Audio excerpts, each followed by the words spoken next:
Does the Xbox Series S still make sense as an investment to someone with 5 to 10 hours of gameplay roughly a week? Or is this the middle child kind of getting squeezed out by its siblings? Let's find out. What's up, guys? I am the Dadimer, and I help busy people decide what to play in order to balance family and fun. We started off the console generation with Xbox Series X and Xbox Series S. You either got a cheaper console and didn't care about physical and you were willing to have a little bit less storage on the console and you went with a Series S, or you went with a Series X in which you do care way more about physical media, better visual fidelity, and you were willing to spend a little bit more on the console. Now that we're in 2024, we have 5 different tiers of Xbox. On the low side, we have no console and no storage options, just straight up Game Pass. And then we have all the way up to 2 terabytes with a hefty price tag and some glitter on it. If you look at the console offerings that Xbox has, it kind of has an Apple strategy of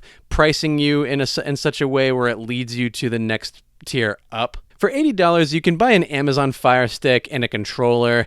No storage on there, but you definitely can play Game Pass on there. For $300, you can buy a Series S with 512 gigabytes, and for $350, you can buy a Series S with 1 terabyte. For $470, you can buy a Series X with 1 terabyte. For $450, you can buy an all-digital 1 terabyte console. And for $600, you can buy a 200 gigabyte Xbox Series X with some glitter on it. What's nice about the Fire Stick is if you want to try out the Xbox experience and have a way lower cost of doing so, then this is definitely your best bet right here. And the nice thing is you don't even need an Xbox controller to do so. If you have a PlayStation console around or any type of Bluetooth controller from a third party, you can connect it to the Fire Stick and it'll be able to play your games. This is a risk-free way of getting into the Xbox ecosystem.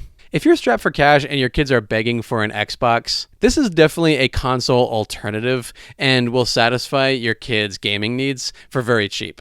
It will also allow you to travel from room to room with this pretty easily. The Series S in most circles that I talk to is primarily really focused on Xbox Game Pass, but as a bonus, you can also download a few other games in addition. Either that, or you can have 1, maybe 2 Call of Duties on there. It's also definitely light enough where you can take it from room to room as well. And lastly, if you really want to unlock the full potential of the Xbox, then the Series X allows you to play discs, play Game Pass, store more games, or you can even borrow from your friends, which is a nice feature. Lastly, if you're still into physical media for your movies, you can even use this as a 4K player. So to pose the question again, does the Series S still make sense with all these other consoles and devices surrounding it? Well, yes and no. First, to compare the Series S to itself, there's 2 models you can get. There's the 512 gigabyte version, and there's the 1 terabyte version. And a quick answer to that question, why would you even consider 512 gigabytes at $300 when you can, for $50 more, double the storage of the Series S? Game Pass is great, but as games come and go, there are a lot of games that you can get on sale for $5, $10, $20, and you can play them a little bit longer than they're on Game Pass. So if you get the half a terabyte model, you're constantly game shuffling, and it's really a pain. It's really more worth it to get the $350.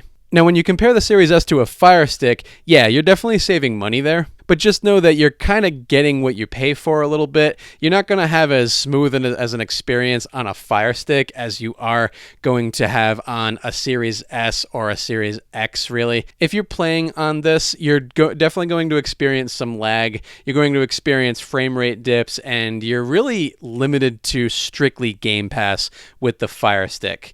And you're not going to be storing any games on this thing at all. Despite the marketing of no console required, it definitely makes you think that Fire Stick can be your main driver, but it's not really. You can play your Xbox Game Pass games, yes, but it's more meant to be an extension of the Xbox as opposed to a primary driver. Really, if you're considering a Fire Stick, you're either getting this because you want to take this on vacation without lugging an entire console around, or you're getting it for your kids who don't care as much about that, or you're getting it for the ease of use between room to room. So it's kind of more of a secondary thing. If you're looking at a Fire Stick as your main driver for getting into the Xbox ecosystem, as your primary driver of that, you might be wasting your time. You might be wasting your time if all you're thinking about is just saving money there, because you can throw a little bit of money at this and be like, oh yeah, I wish I'd gotten something a little bit more proprietary. Now, when you're comparing the Series S to its very much bigger brother, the 2 terabyte Series X, that's pretty black and white.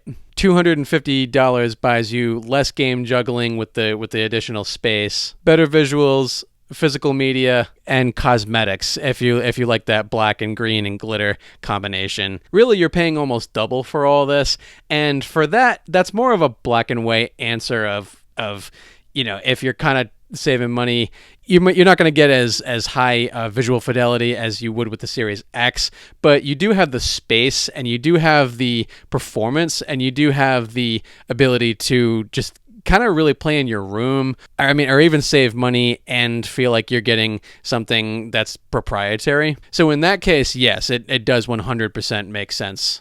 So now that we compare the Series S to its bigger, yet not quite as big as the 2 terabyte Xbox Series X, the standard Xbox Series X, and there's a couple of versions of this as well. You have the all-digital Xbox Series X, which is really only $20 less than a disc option Xbox Series X. So really, you kind of figure that out pretty quick. Like, why even bother with an all digital when you can just pay $20 more for the option of having discs in there? The all digital Series X really should be priced at around $400. But here's where a really black and white question comes in.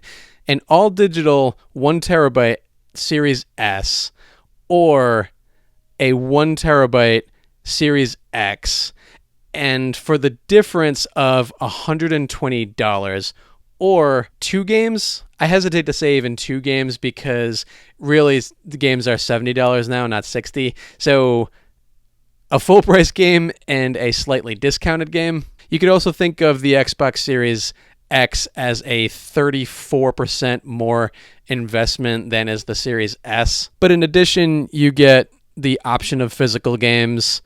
You can borrow games, and some physical games have even bigger discounts than do digital. Not always, but sometimes. So in this, it's really kind of tough because saving $120 between these two systems, that's really the bigger question as far as the Xbox Series S versus the X. And to me, I have a Series X, and I'm very happy with it, and I really don't use like any of these consoles in the bedroom. I don't really like hang out in the bedroom other than to sleep. So it really comes down to the visuals and the physical. If you're a dad or if you're a very busy person that really only games 5 to 10 hours a week, the option of being able to borrow is actually pretty nice. My friend let me borrow Left 4 Dead 2, which is on the 360, and Fallout 4, which is on the Xbox One, both of which, I can put into the Xbox Series X and it'll read them fine, and I can do that, and I can play them with, and that wouldn't be the case with the Series S. So does the Series S still make sense?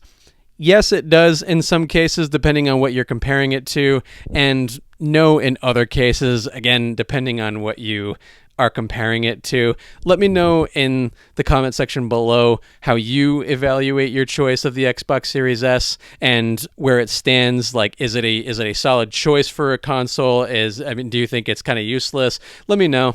Regardless of which console you get, I really love Xbox for being able to play past games, because in 2024, there's definitely games coming out, but there hasn't been as much as in previous years. And the entire console generation, regardless if you're looking at PlayStation or Xbox, isn't filled with a ton of games just yet. There are factors beyond even the console manufacturer's control, but you can check out the video where I talk about how the 9th generation gaming is dry, but for busy gamers, you kind of can react as in, who cares? You can check out that in the video card that's going to come on screen. And for all things games for busy people, you're already in the right spot.